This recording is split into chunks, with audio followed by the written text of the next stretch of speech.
saja ya. Ya, Bu. Bismillahirrahmanirrahim. Assalamualaikum warahmatullahi wabarakatuh. Waalaikumsalam warahmatullahi wabarakatuh. Alhamdulillahirabbil alamin wassalatu wassalamu ala asrofil anbiya'i wal mursalin wa ala alihi wa ashabihi ajma'in. Amma ba'du.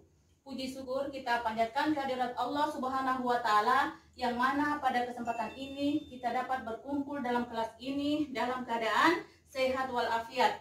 Tak lupa pula, marilah kita mengirimkan sholawat dan salam kepada junjungan kita Nabiullah Muhammad Sallallahu Alaihi Wasallam beserta para keluarga dan sahabat-sahabatnya serta kita semua yang insya Allah istiqomah di jalan Allah. Amin ya rabbal alamin. Apa kabar anak-anak semua? Baik, Bu. Sudah sarapan semua? Sudah. Sudah siap belajar? Sudah. Kalau sudah siap, ketua kelas tolong pimpin doa. Sebelum kita belajar, marilah kita berdoa. Doa dimulai. Doa selesai. Baik, Ibu absen dulu ya. Ya, Bu.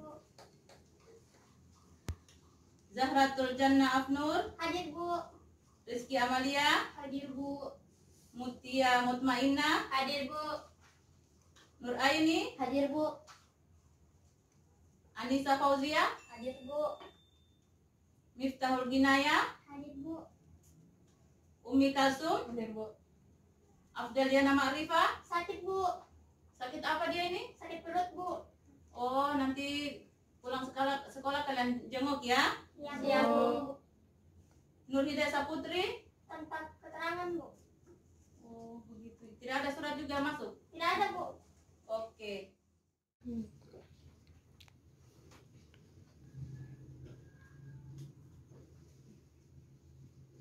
Baiklah, judul pada hari ini yaitu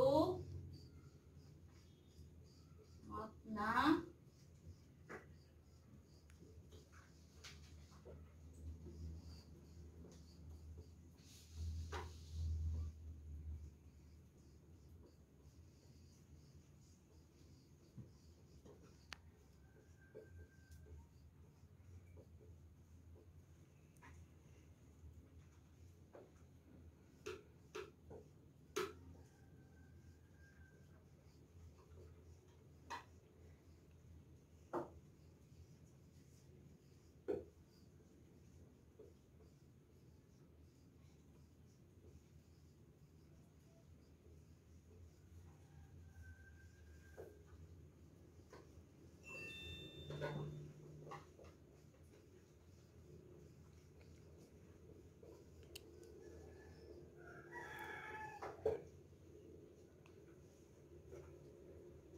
ya, pengertian makna beriman kepada Rasul Allah. Jadi, tujuan pembelajaran pada hari ini yaitu siswa dapat menjelaskan pengertian iman kepada Rasul. Dan yang kedua, siswa dapat menjelaskan tugas-tugas Rasul. Baiklah, kita melangkah pada materi yang pertama yaitu pengertian iman kepada Rasul.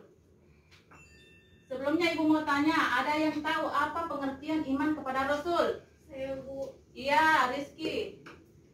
Iman kepada Rasul menurut bahasa Arab merupakan percaya. Secara istilah, iman kepada Rasul berarti meyakini dengan sepenuh hati bahwa Rasul itu adalah utusan Allah yang ditugaskan untuk membimbing umatnya ke jalan yang benar agar selamat di dunia dan akhirat. Bagus, mantap. Jadi, iman kepada Rasul adalah menurut bahasa yaitu percaya. Nah, sedangkan menurut istilah adalah bahwa iman berarti meyakini bahwa Rasul itu benar-benar utusan Allah Subhanahu wa taala yang ditugaskan untuk membimbing umatnya ke jalan yang benar agar selamat dunia dan akhirat. Bu, apa perbedaan Nabi dan Rasul? Pertanyaan yang sangat bagus. Mungkin sebelum Ibu jawab, Mungkin ada dari teman-teman yang lain bisa membantu ibu menjawab. Saya, Bu. Apa perbedaan nabi dan rasul? Silakan. Nabi Nadia. Nabi adalah manusia pilihan yang diberi wahyu oleh Allah Subhanahu wa taala untuk dirinya sendiri dan tidak mempunyai kewajiban untuk menyampaikan pada umatnya.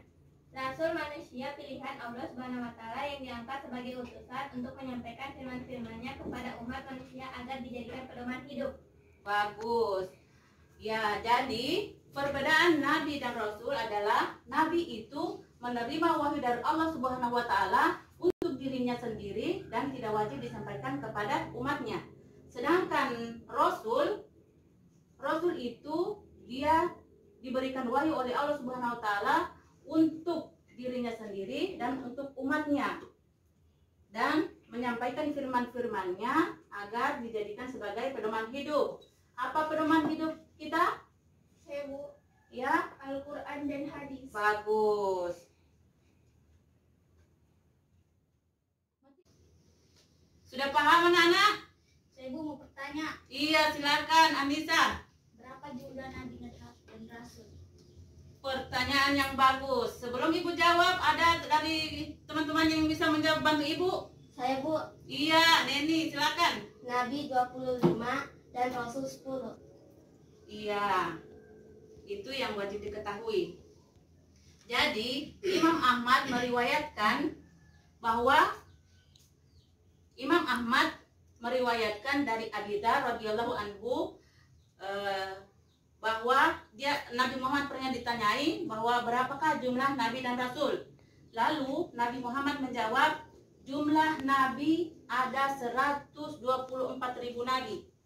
Sedangkan rasul ada 315 rasul. Namun tadi yang wajib diketahui itu tadi seperti yang Nini jawab tadi. Tapi jumlah keseluruhan itu nabi 124.000 nabi, sedangkan rasul 315 rasul. Bagaimana? Sampai di sini paham?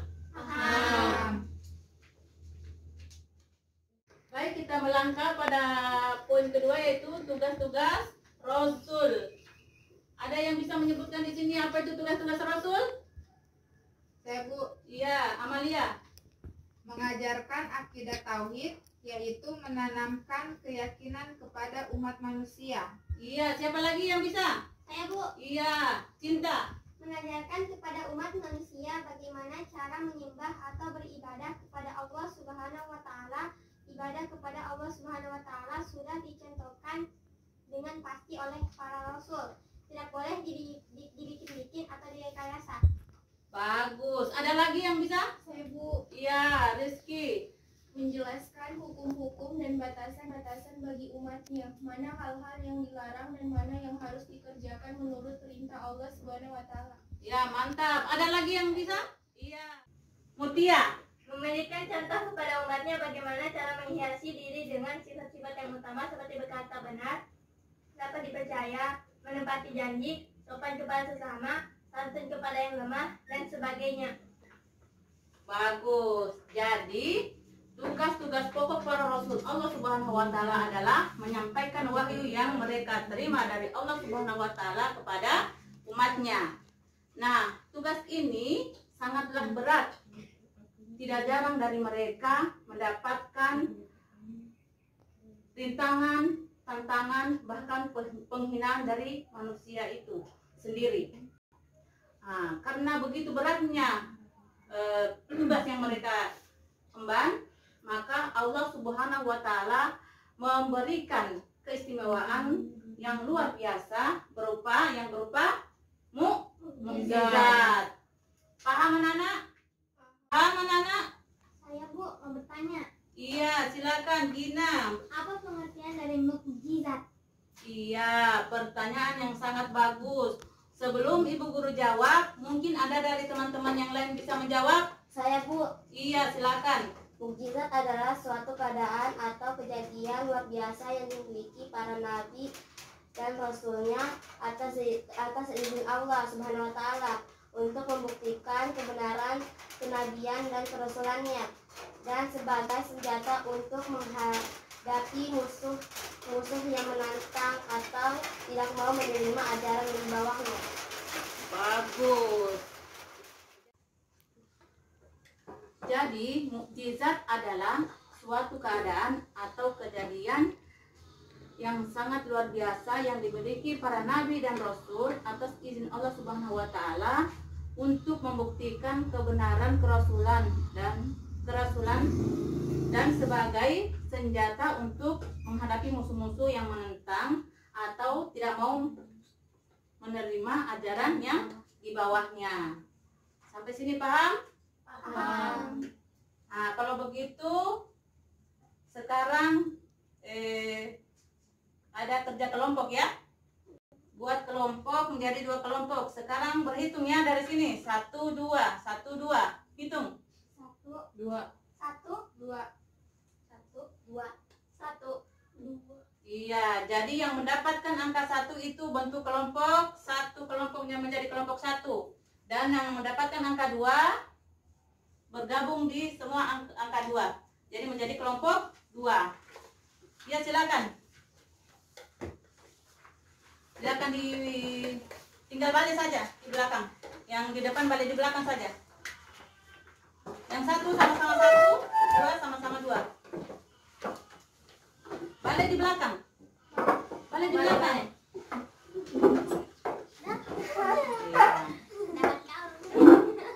Ibu bagi 2 kelompok ya. Di mana tugas kalian itu adalah tugas kelompok 1 yaitu mencari ayat-ayat tentang pengertian iman kepada Rasulullah. Paham ini kelompok 1? Paham. Nah, kelompok 2 mencari ayat-ayat tentang tugas-tugas para Rasul. Ya, sekarang Ibu beri waktu 5 menit ya untuk mencari dan didiskusikan dengan kelompoknya. Lalu masing-masing kelompok membuat pertanyaan.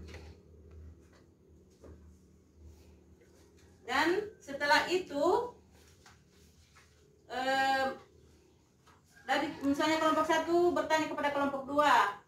Jadi kelompok 2 menjawab, sebaliknya begitu. Ibu beri waktu ya untuk didiskusikan selama 5 menit. Silakan.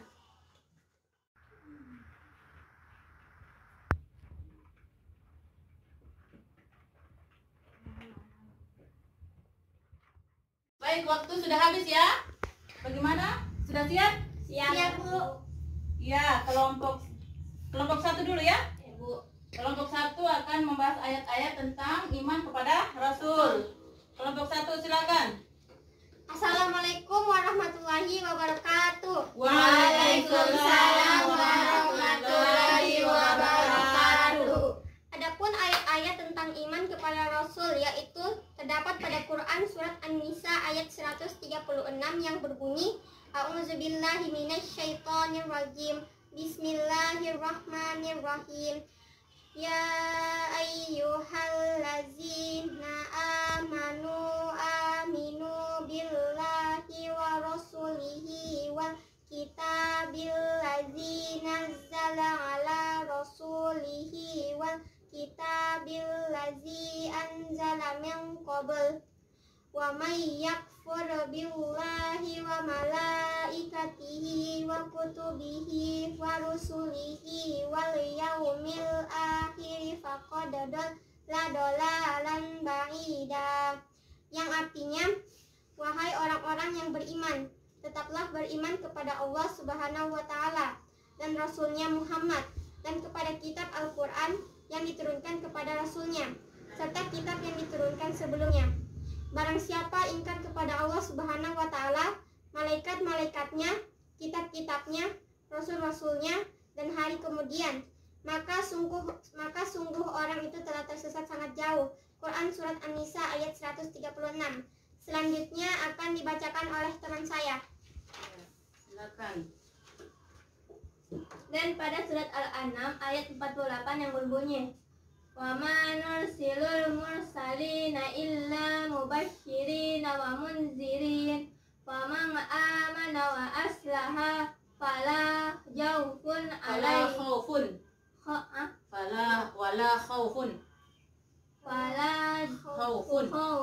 alaihim wala hum Zanun, yang artinya, dan tidaklah kami mengutus para rasul itu melainkan untuk memberi kabar gembira dan memberi peringatan. Barang siapa yang beriman dan mengadakan perbaikan, maka tak ada kekhawatiran terhadap mereka dan tidak pula mereka bersedih hati.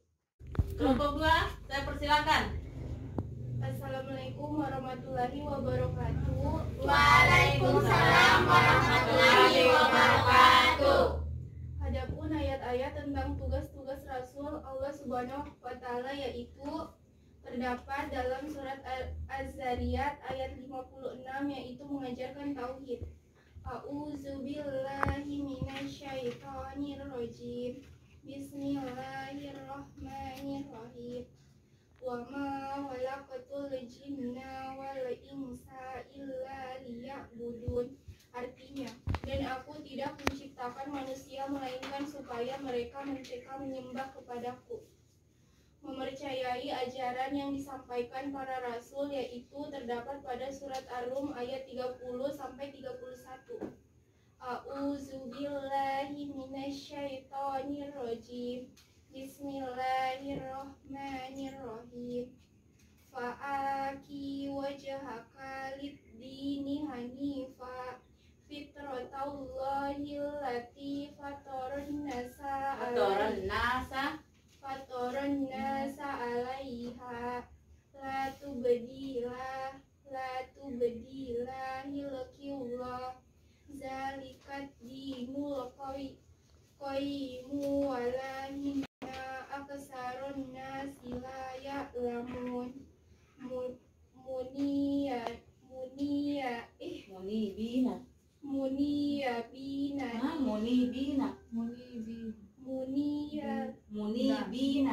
Munibina ilaihi wattaquhu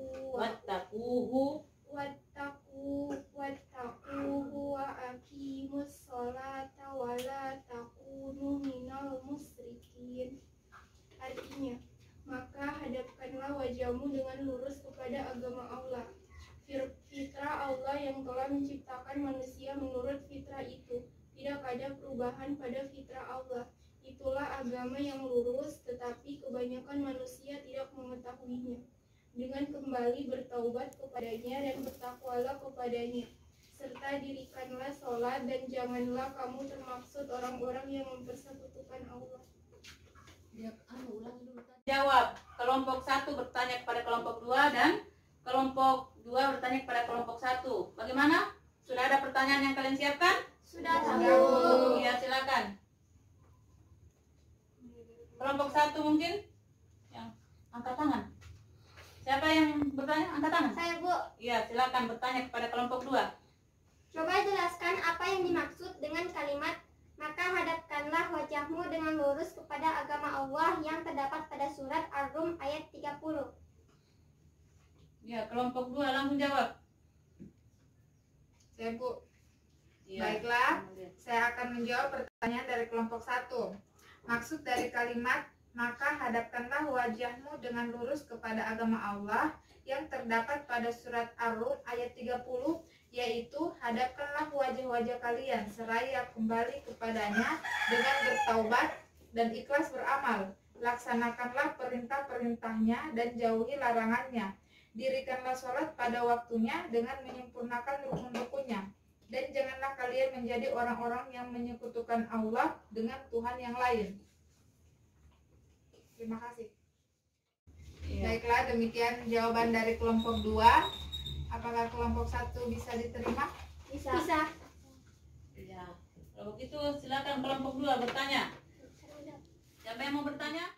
Sudah siapkan pertanyaan? Sudah, Bu. Ya, siapa yang mau bertanya? Saya. Iya, silakan. Apa makna yang terkandung pada surah An-Nisa ayat 136? Ya, bisa langsung dijawab mungkin. Bagaimana kelompok 1? Sudah siap menjawab? Siap, Bu. Iya, siapa yang mau menjawab? Saya, Bu. Iya. Zahratul Jannah. Baiklah, saya akan menjawab pertanyaan dari kelompok 2. Makna yang terkandung pada surat An-Nisa ayat 136 yaitu 1. Kita diingatkan untuk selalu beriman kepada Allah, malaikat, dan kitab-kitab Allah. 2. Jika kita kafir kepada Allah, malaikat, dan kitab-kitab Allah, kita termasuk orang uang sesat sejauh-jauhnya sesat.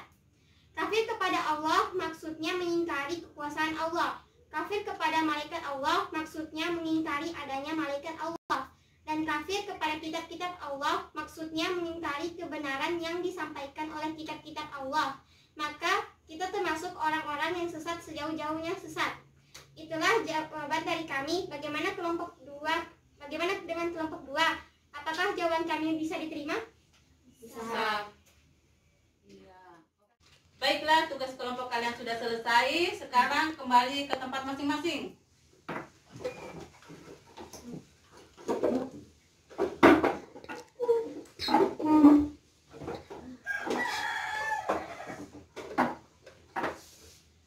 Ya.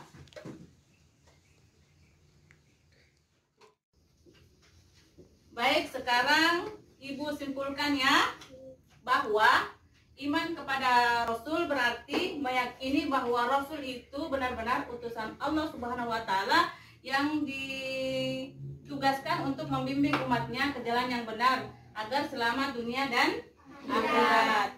Nah, sedangkan perbenaan Nabi dan Rasul adalah Nabi itu menerima wahyu dari Allah Subhanahu wa taala untuk dirinya sendiri dan tidak wajib disampaikan kepada umatnya.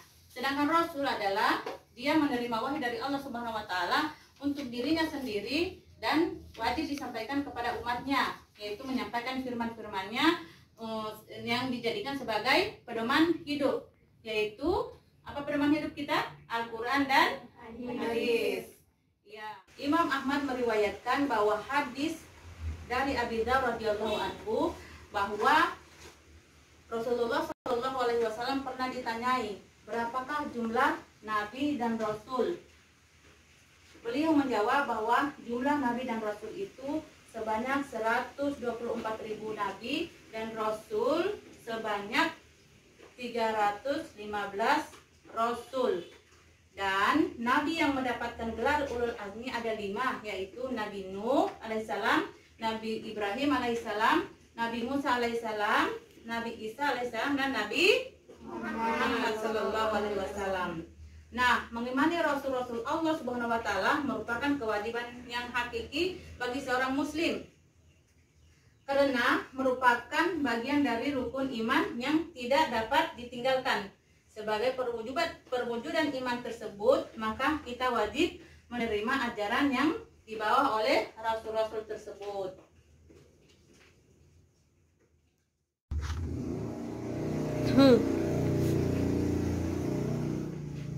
Adapun tugas pokok para rasul Allah Subhanahu wa taala adalah menyampaikan wahyu yang mereka terima dari Allah Subhanahu wa taala kepada umatnya. Nah, tugas ini sangatlah berat.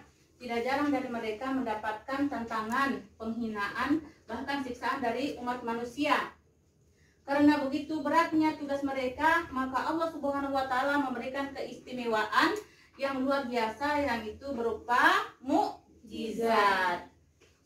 Sedangkan yang dimaksud dengan mukjizat adalah suatu keadaan atau kejadian yang luar biasa yang dimiliki para nabi dan rasul atas izin Allah Subhanahu wa taala untuk membuktikan kebenaran kenabian dan kerasulannya, dan sebagai senjata untuk menghadapi musuh-musuh yang menentang atau tidak mau menerima ajaran yang di bawahnya.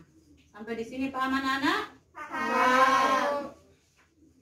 Ya, kalau begitu kita sudahi dulu pertemuan pada hari ini dan kita jumpa di minggu depan. Dan marilah kita tutup pertemuan ini dengan membaca doa kafaratul majelis. Subhanakallahumma wa bihamdika asyhadu an la ilaha illa anta astaghfiruka wa atubu ilaik. Wassalamualaikum warahmatullahi wabarakatuh. Waalaikumsalam.